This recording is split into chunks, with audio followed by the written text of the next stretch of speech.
జరుగుతుంది. అవునా కదా సోదరులారా? అవును, జరుగుతుంది. చూడండి, అల్లా తన దయ వలన మనందరికీ కూడా ఇటువంటి సమావేశంలో కూర్చొని పెట్టినాడు కదా. ఈ సమావేశాల యొక్క విలువ చాలా ఎక్కువ అల్లా దగ్గర. మనకి ఇంతవరకు ఎన్నో వేల సార్లు చెప్పేమాట సమావేశాల్లో పాల్గొనేసి ఉంటాం. ఇప్పటికి ఇలాంటి మషూరాలను కూడా కొన్ని వందల సార్లు పాల్గొనేసి ఉంటాం. మనం ఇంతవరకు ఈ విషయం నేను నా సొంతంగా చెప్పలా. ధర్మవరం జమాత్లు వింటే మొత్తం ధర్మవరానికి ఆయన జిమ్మిదార్ అల్లాదే వల్ల దాదాపు 80-85 ఏళ్ళ వయసు ఉంటుంది ఆ పెద్ద ఆయన అన్నాడు. ఇదే విధంగా మర్కజులు కూర్చొని మాట్లాడుతా అన్నాడు. ఇంతవరకు మనందరికీ దీని యొక్క సమావేశంలో కూర్చుండేది రాలేదన్నాడు. ఏం బై మర్కజ్ ఆదివారం అంటే దాదాపు అంతా పాతోళ్ళే హాజరు వేస్తారు. 4 నెలలు 40 రోజులు ఉంటే బయట దేశాల్లో కూడా సమయాన్ని తగిలించిన వాళ్ళు దీనికోసము. అటువంటి యొక్క మజ్మాల అన్నమాట ఏమి ఇంతవరకు మనకు దీని యొక్క సమావేశంలో కూర్చుండేది చేతగాల అన్నాడు. ఎక్కడైతే దీని యొక్క సమావేశాలు కూర్చుంటామో కూర్చుండే యొక్క హక్కు అదా చేస్తే అల్లాహ్ తఆలా వినేదానికి మనకు అవకాశాన్ని ఇస్తాడు. ఎవరమైతే వినేదానికి హక్కు అదా చేస్తామో వాళ్ళకు ఆచరించేదానికి అల్లాహ్ తఆలా అనుగ్రహిస్తాడు.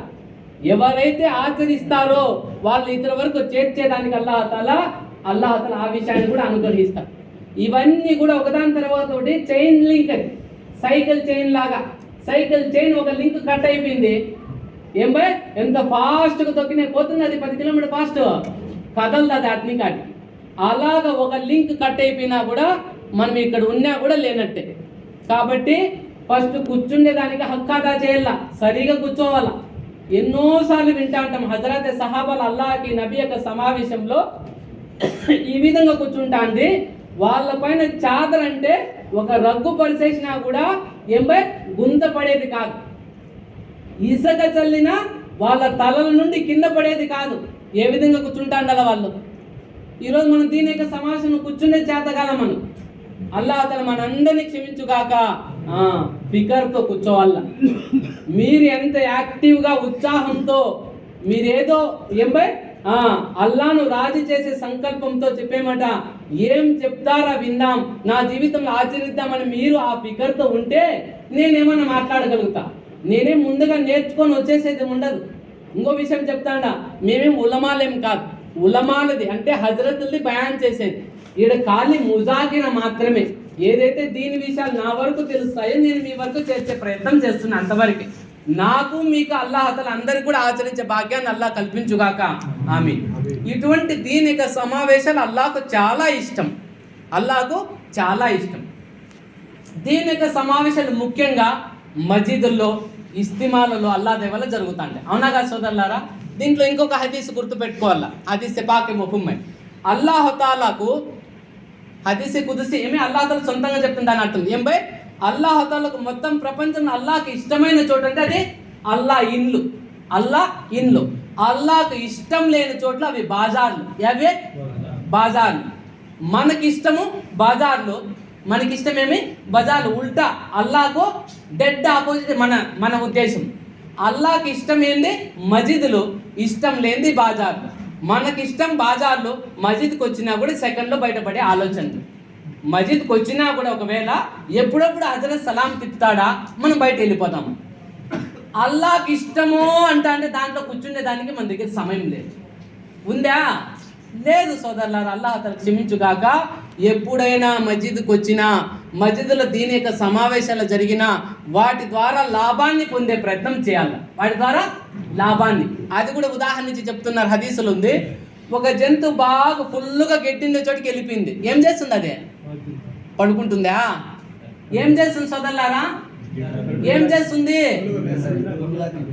కట్టి తీసుకొని కొట్టే ప్రయత్నం చేసినా అది అట్నికి నోరు తీయదాలి, అట్నికి పోతుంది. అది ఏ విధంగా పచ్చ గడ్డిన చోట జంతువు అట్నికి కదలకుండా కడుపు నిండాలని తినాలనే ప్రయత్నం చేస్తుందో కొట్టినా కూడా మనం కూడా ఇటువంటి సమావేశాలు కూర్చున్నప్పుడు వీటి ద్వారా లాభం పొందే ప్రయత్నం ఎక్కువగా చేయాలి. చేద్దాం ఇన్షాల్లా. అల్లాహ్ ఇంటికి వచ్చినా ఒక 10 నిమిషాలు వెచ్చించి అల్లాహ్కి జికర్ చేసి 10 నిమిషాలు వెచ్చించి అల్లాహ్ని అడుక్కోవాలి. ఏం చేయాలా? అల్లాహ్ని అడుక్కోవాలా. అడుక్కొని అమ్మాయిని అన్నం పెట్టదు. అవునా కదా? అమ్మే మళ్ళా అడగల్లా. అవునా కదా? అలాగా అల్లాహ్ని కూడా అడుక్కోవాలి మనం. ప్రతిదీ అల్లాహ్ని అడగల్లా. నా ఇంట్లో ఫుల్లుగా పడింది బాగా కోట్ల రూపాయలు, నేనేం అల్లాని అడగల కాదు. ముందే డబ్బుతో ఏమన్నా అవుతుందా? డబ్బుతో సుఖాన్ని కొనగలుగుతామా? డబ్బుతో ఆరోగ్యాన్ని కొనగలుగుతామా? డబ్బుతో గౌరవాన్ని కొనగలుగుతామా? వచ్చినా అది శాశ్వతమైనవి కాదు, అవి అశాశ్వతమైనవి. ఏదైనా కూడా ప్రపంచ రీత్యా వచ్చేటివి శాశ్వతమైనవి కాదు, అవి అశాశ్వతమైనది. ఏదైతే అల్లా ఇస్తాడో అది శాశ్వతమైనది, అది దీంతో సాధ్యం. దేంతో సాధ్యం? దీంతోనే సాధ్యం. అది దీంతో లభించేది శాశ్వతంగా ఉంటుంది సోదరుల. కాబట్టి ఇటువంటి దీని యొక్క సమావేశాలు అల్లాకు చాలా ఇష్టం. ఈ సమావేశం అంతం తర్వాత ఒక పరీక్ష ఎలా చేస్తారు, మీ సమావేశంలో కూర్చుండే వాళ్ళందరూ మీరు ఖుష్ అయిపోండి, సంతోషం అయిపోండి, మీ అల్లాహతల మొత్తం పాపాలు క్షమించి వేసినాడు, మీ పాపాలను పుణ్యాలుగా మార్చినాడు అంట. చూడండి ఎటువంటి గొప్ప సమావేశము. ఏడున్న ఉండే ఎటువంటి సమావేశాలు ప్రపంచ రీత్యా కొన్ని లక్షల మంది జమ అవుతా అంటారు. వాటిపైన ఎటువంటి లాభాలు కానీ వాగ్దానాలు కానీ లేవు సోదరులారా. కయామత్ రోజు ప్రళయ దినాన అటువంటి సమావేశాలు ఉండేవాళ్ళు అఫ్సోస్ బాధపడతారు, పశ్చాత్తాపడతారు.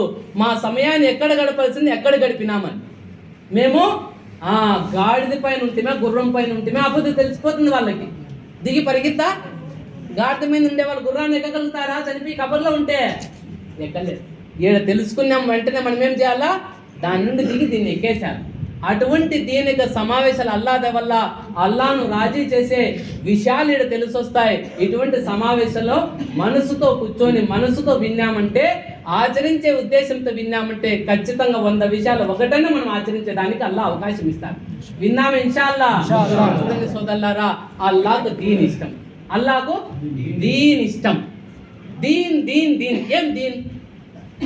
చాలా సందర్భాల్లో చాలా మంది చెప్తా అంటారు, అవునా కాదా? చిన్నోళ్ళ కాటినికి పెద్దోళ్ళ కాటినికి గొప్ప గొప్ప వాళ్ళంతా కూడా చెప్తా అంటారు, మహనీయులంతా కూడా. దీన్ ఉంటే ఆ వ్యక్తి ఇహపర లోకాల్లో కామయాబి, దీన్ లేకంటే ఇహపర లోకాల్లో అపజయం పాలైపోతాడు అని. దీన్ అంటే ఏమి? 2 విషయాల పేరే దీన్. 2, ఒకటి అల్లాహ్ యొక్క ఆజ్ఞ, 2 ప్రవక్త గారి యొక్క పద్ధతి. అల్లాహ్ యొక్క ఆజ్ఞను ప్రవక్త గారి యొక్క పద్ధతులు పూర్తి చేయడాన్ని దీన్ అంటారు. ఏమంటారు భయ్? దీన్. దీనే ఇస్లాం, దీనే ఇస్లాం. అల్లాహ్ దైవల్న అల్లాహ్ తాలా మనందరికి కూడా అల్లాహ్కి ఇష్టమైన ధర్మాన్ని మనకి ఇచ్చినాడు. ఏ అల్లాహ్ తాలా ఏదైతే దీన్ ఇష్టపడుతున్నాడో ఆ దీన్ అనేది మనకి ఇచ్చినాడు అల్లాహ్ తాలా. మనము అల్లాహ్కు జీవితాంతం కృతజ్ఞత తెలియజేసినా కూడా తక్కువే. మొత్తం జీవితం అంతా సజ్దాలు గడిపి అల్లాహ్ నీకు శుక్రియా అదా చేసిన అన్నా కూడా అది తక్కువే, అది తక్కువే. ఎందుకంటే అల్లాహ్ తాలా ఇదే దీనిపైన ఇహపర లోకాలు కామయాబీ చెప్పినారు. ఇహపర లోకాలు, ఇహము పరము రెండిట్లో కూడా ప్రపంచంలో కూడా విజయమే. చనిపోయిన తర్వాత ఎల్లప్పుడూ ఉండే అంతమే కానీ అనంతమైన జీవితంలో విజయాన్ని ఇస్తానంటున్నాడు. చూడండి సోదరులారా, లభించింది మనకేమో, మనకి లభించింది అల్లాహ్ దయవలన, దాన్ని మనం కరెక్ట్గా గుర్తించటంలే, దాన్ని కరెక్ట్గా మనము జాగ్రత్త పరచటంలా, దాని గురించి ఫికర్ చేయటంలా, దాని గురించి మెహనత్ చేయటంలా. అల్లాహ్ దయవల్ల చూడండి ఇటువంటి సమావేశాల ఉద్దేశం ఏం తెలిసినా, ఏ విషయాలైతే మనం మర్చిపోయినామో వాటిని అన్నిటినీ మళ్ళా గుర్తు చేయిస్తా అంటారు ఈ సమావేశాల ద్వారా. అవును, వీడికి వచ్చినాక మళ్ళా మర్చిపోయినాం అనుకో, మనకంటే మూర్ఖులు అవివేకులు ఎవరైనా ఉంటారా? నెలకు ఒకసారి గుర్తు చేయిస్తాను, అవునాగా సోదరులారా? మనకు ప్రతి నెలలో అల్లాహ్ దయ వల్ల మొత్తం మండలాన్ని జమ చేసి మనం ఎవరము ఏమి చేయాలా, ఏమి చేస్తున్నాం, మనం ఎవరము ఏం చేయాల, మనము ఏం చేస్తున్నాం, దీన్ని మళ్ళీ గుర్తు చేయిస్తానే ఉండాలి, అవునాగా సోదరులారా? అల్లాహ్ తన దయ వల్ల మనకు అల్లాహ్కి ఇష్టమైన ధర్మాన్ని మనకు ప్రసాదించినాడు. దీంట్లో ముఖ్యంగా గుర్తించాల్సింది ఒక విషయము, నేను అందరిని ఉద్దేశించి నన్ను కూడా నేను కలుపుకొని చెప్తున్నాను. ముఖ్యంగా ఈరోజు మనం అల్లాహ్ను సరిగా గుర్తించటం, అల్లాహ్ను సరిగా గుర్తించడం ఇంతవరకు రావటంలే. ఒకవేళ 10 ఏళ్ళు 15 ఏళ్ళు 20 ఏళ్ళ పిల్లోనికి ఈ విషయం రాలేదంటే ఏదో ఇంకా తెలుసుకుంటాడు అనుకోవచ్చు. 60, 70, 80 ఏళ్ళ జీవితం కూడా అల్లాహ్ను సరిగా గుర్తించకుండానే గడిపేసుకుంటా పోతే, అదే హాలతులు చావిచ్చి కబరస్థాన్లోకి వెళ్ళిపోతే ఏం మన పరిస్థితి? ఒకచోట పని కుదిరినా సోదరులారా, నేను ఓనర్ను నేను గుర్తించాల, నెల అయిపోయింది, 6 నెలలు అయిపోయింది, సంవత్సరం అయిపోయింది, ఎట్లా జీతం వచ్చేది? జీతం వచ్చేది ఎట్లా? నా ఇల్లు గడిపేది ఎట్లా? నేను సుఖపడేది ఎట్లా? నా ఇంటి అవసరాలు తీరేది ఎట్లా? పని ఏం చేస్తానే ఉండా, పని చేస్తానే ఉండా, ఓనర్ను గుర్తించలా, ఏ విధంగా ఇది? ఇట్లా జీవితం గడుపుకుంటూ వెళ్ళిపోతాండా 60, 70, 80 ఏళ్ళ జీవితము చావు వచ్చి కబరస్థానానికి వెళ్ళిపోతాండాను. సరిగా అల్లాను పుట్టించిన వాడిని గుర్తించకుండానే జీవితం ఉంది. ఏ విధంగా జీవితం ఇది? ఏమన్నా అర్థం ఉంది జీవితానికి? అల్లా అతను మనందరినీ క్షమించుగాక. ఏం బై అల్లాను గుర్తించాలి, అల్లాను గుర్తించల్లా. అల్లా పైన విశ్వాసాన్ని 100% తీసుకురాలా. ఈ విషయం నేను ప్రతిసారి లక్షల మంది ఉన్నప్పుడు ఈ మాట నేను భయపడకుండా చెప్తా. అల్లా మాత్రమే దేవుడు, అల్లా మాత్రమే నిజం, అల్లా మాత్రమే యథార్థం, అల్లా మాత్రమే వాస్తవం. మిగిలిన అన్నీ కూడా శూన్యమే. ప్రపంచంలో ఎవరైతే నమ్ముతున్నారో వాళ్ళందరిది కూడా సున్నానే వాస్తవం. మానవాళి సృష్టికర్త అల్లా మాత్రమే. మనం సపరేట్ మానవులు కాదు, అమెరికాలో ఉండే సపరేట్ మానవులు కాదు, లండన్ బ్రిటన్లో ఉండేవాళ్ళు సపరేట్ కాదు, తెలంగాణ ఆంధ్రలో ఉండేవాళ్ళు సపరేట్ కాదు, మొత్తం అందరం కూడా మానవులు మాత్రమే. మన సృష్టికర్త వేరే దేవుడు, వాళ్ళ సృష్టికర్త వేరే దేవుడు, ఇంకొకటి దేవుడు లేడు. ఒకే ఒకడు ఆయనే అల్లా. నిజమైన దేవుని కొలిచే ఇంట్లో మనం పుట్టించినాడు. గర్వంగా మనం ఫీల్ అవ్వాల. చెప్తాను పెద్దోళ్ళు అల్లా వాళ్ళే విశ్వాస ఇళ్ళల్లో పుట్టించినాడు చూడు, దీన్ని గర్వంగా భావించాను. విశ్వాసంతో పోవడం గురించి మాత్రం చాలా ఫికర్మందిగా ఉండాలి. ఈ ప్రపంచం నుండి అల్లా తన నమ్మకంతో వెళ్ళే విషయంలో చాలా ఫికర్మందిగా ఉండాలా. ఆ ఫికర్ లేదు, గడిచిపోతుంది పొద్దున్నే తండ్రి